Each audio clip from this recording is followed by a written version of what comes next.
Rashad, why you didn't Anyways, hit me up? What's up, Rashad? Hey, Rashad. What's up, Rashad? Thank you, Rashad. brother, I love you, brother. Trump, lit, What's up, Rashad? yeah. What it do, boy? Hey, Rashad. Kalen's brother, same thing. All right. I wanted to end this this live by shouting out Thai Floyd.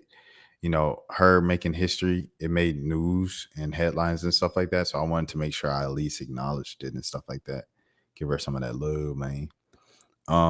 Dan said, Nico Harrison, I'm gonna trade flag for LeBron straight up. I don't give a dang what the fans want. Oh my gosh. He said Nico gonna blow it up again.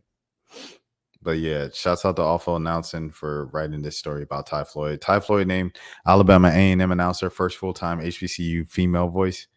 HBCU football female voice. Black women remain underrepresented in this arena in this, and I'm proud to be able to change what I want to see. Sean Keeley of Awful Announcing wrote this. Saturday, Alabama A&M announced Thai Floyd as its new play-by-play announcer for the 2025 football season. I'm trying to pause this. Thank you. According to the university, the move makes Floyd the first woman to hold a full-time announcer role, not just for a school, but for any HBCU football team. History on the Hill, join us in congratulating Thai Floyd as she continues to break barriers, represent Bulldog Nation with excellence. Thai Floyd, named play-by-play voice of Bulldog football and the host of the Coaches Show. With this appointment, Floyd becomes the first woman to hold this role at Alabama A&M and the first woman to serve as a full-time voice for an HBCU football team. Floyd, a Florida A&M FAMU alum and the daughter of former Florida State and NFL fullback William Floyd. I did not know that. Also works as a digital media specialist for Alabama A&M athletics. According to her bio, she has worked as a sideline reporter and play-by-play commentator for more than 60 games on ESPN Plus and ESPNU, including several FBS bowl games and the Celebration Bowl. She was a play-by-play announcer for the inaugural Women's HBCU All-Star Game in April. Floyd was also an in-game host for the Florida Classic and served as a sideline reporter for the Black College Football Hall of Fame. I also want to say shout out to my boy Jared Oliver, who will be serving as a sideline reporter this year on ESPN networks for SWAC football games. So salute to Jared Oliver, friend of the channel. He's been on here before. He was just on here talking about the Porzingis trade. That's the last time he was on here with a bunch of other my guys and stuff. Honored to push the needle forward for women in sports while representing the Alabama A&M Bulldogs. Floyd wrote in a post on X, Black women remain underrepresented in this arena, and I'm proud to be the change that I want to see. Floyd also shared a special message to her mentor, ESPN commentator Tiffany Green. Would love to do an all-female broadcast with you one day. Exclamation point. She said, for now, I'm just excited to see you on press level. Salute to Thai Floyd. Shout out to Tiffany Green. Shouts out to ESPN. Well, I know SWAC fans don't like ESPN. I'm not going to lie. I ain't going to lie. But shout out to the SWAC, man. Shout out SWAC football. Everything like that, bro, for sure. He said, "Oh yeah, when you said I'm gonna have to trade flag for LeBron straight up, I don't give a dang what the fans think." He said Jason Kidd rolled his eyes and put a straight face once again. Dan also said, "Pretty sure we're gonna have that." That's literally Jason Kidd's reaction when they traded Luka, like in the thing. Well, I know that's the reason why he did that in the role play, but that was literally his reaction with Jason Kidd with the Luka trade. And I think there's a reason why he wanted to coach the Knicks, but it is what it is. He said, pretty soon we're going to have women head coaches in the NBA. Yeah, for sure. I feel like we've been knocking on that door for a little minute now with Becky Hammond and now Lindsey Harden. Someone's definitely going to break through. I think it's time. I think they're ready to coach an NBA team. I don't know. You see some NBA coaches, bro, like they just are merchants, talent merchants, to be honest. So, like, women know the game, bro. As you see here with Thai Floyd becoming the play-by-play announcer, you know, women know football like real well, like more well than a lot of men. And I don't know, it's just a thing, bro. So definitely salute to women in sports because they know their stuff. A lot of times women in sports know their stuff and they know it more than like men. Like shout out to Simone with the sports who like knows football like the back of her hand in the NFL in particular. She follows like her niche because she is a Philadelphia Eagles fan on YouTube. It's like the Philadelphia Eagles. And, you know, she was doing an interview with AJ Terrell over in Atlanta at the softball classic and stuff like that in Atlanta over the weekend.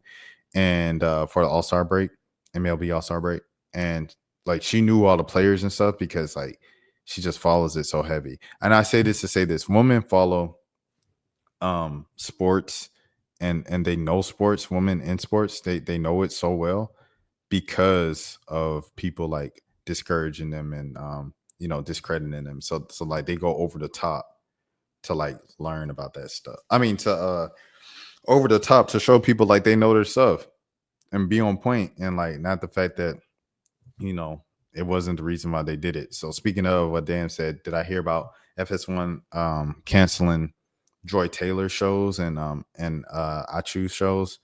Yeah, I heard about it, man.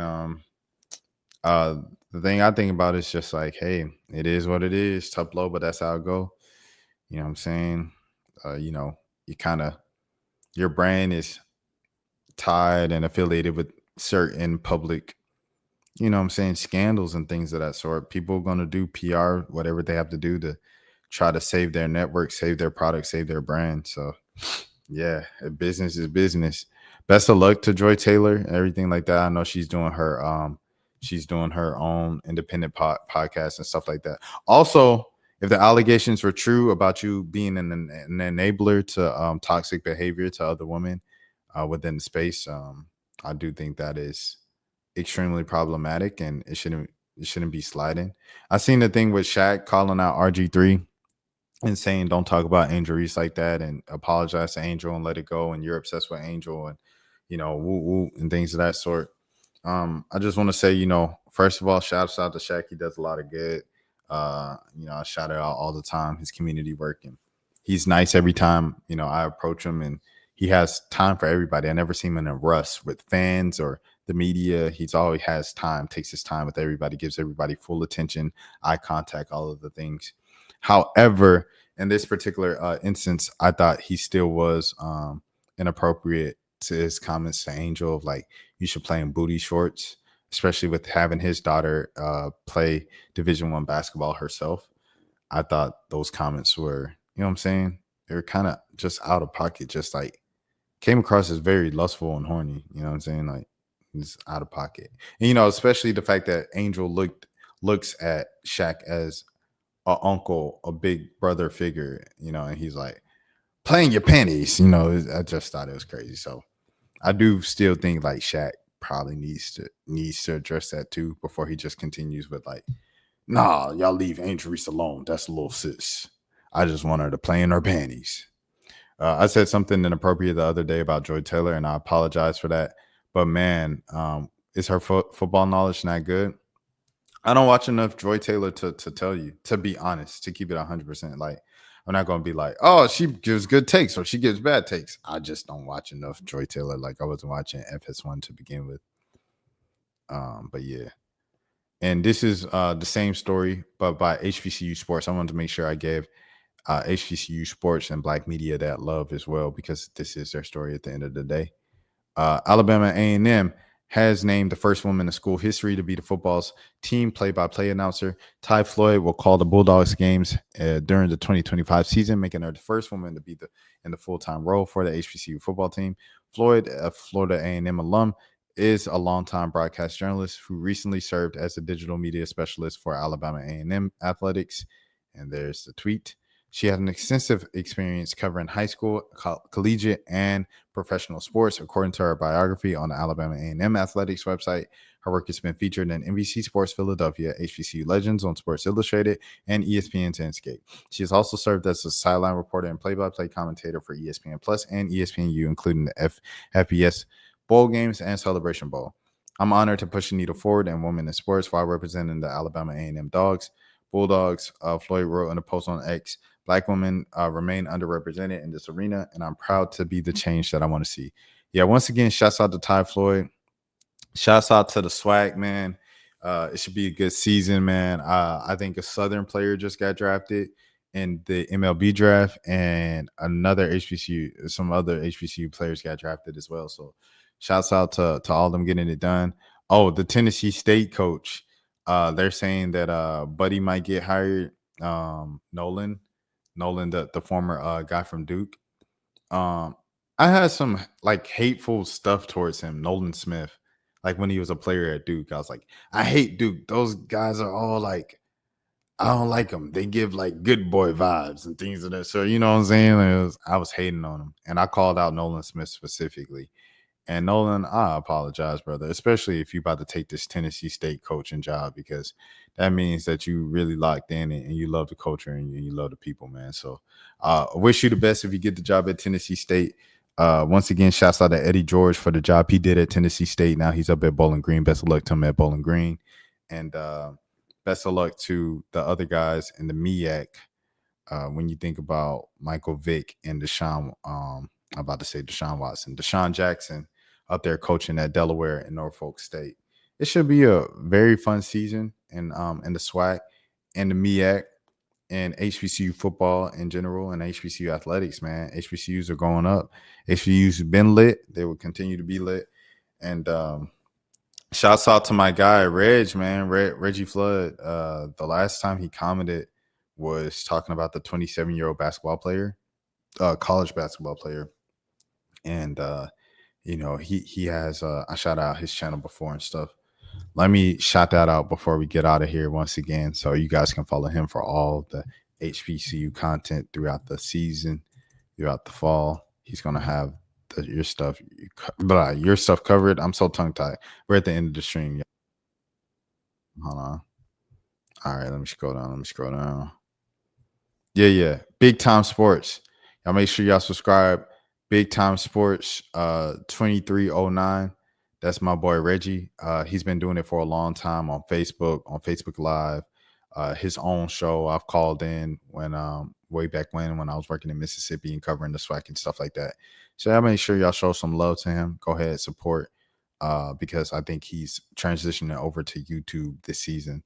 He's gonna have some stuff out there, but long time HBCU guy, SWAC guy is gonna have you covered, especially when it comes to Southern and the Jaguars and stuff like that. So shouts out.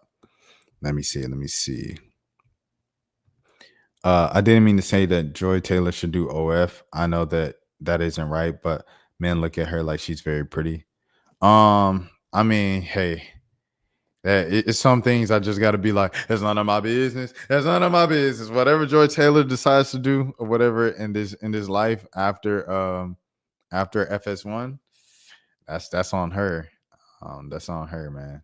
That's on her. But hey, as always, Dan, I appreciate you, brother, for the participation in chat right now. W stream. Shorter stream, an hour after 2-3 nights of 2-hour streams and things of that sort. But that's what we wanted because I gotta wake up earlier. I'm sure that Joy Taylor will find a job somewhere, but she's dealing with the court case. 100%. It's all up in the air. Like I said, I don't know what's about to happen. Stuff like that. If the allegations are true and stuff like that, I hope the victim's doing well and she can recover as well mentally from this entire situation and getting the press from it. It takes a lot of courage to put out allegations like that against public figures because a lot of people are going to take the public figure side just off top just because they're fans of them. So prayers up to the victim, alleged victim, and prayers up to Joy for bouncing back from this. She's probably facing a lot of scrutiny and ridicule publicly, especially as a woman. And now you kind of giving them actual fuel to hate women more. So yeah, shouts out. Dan said, glad I was here to chat, Rashad. Man, Dan, I appreciate you, bro. You really held it down tonight in the chat, dog. Anything else I want to say? My name is Rashad Milligan, man. This is the road to 10K subs. If you are new to the channel, please have a good morning, good afternoon, good evening, a good night, a good day whenever you are watching this. And if nobody else told you, I care for you. I will be back live on my channel tomorrow night or tomorrow at some point. I don't know what time, but I will be beforehand before I go to sleep because I'm live each and every single night. Until next time, you all please take care of your Rashad, why you didn't hit me up? What's up, Rashad? Hey, Rashad. What's up, Rashad? Thank you, Rashad. Brother, I love you, brother. What's up, Rashad? What it do, boy? Hey, Rashad.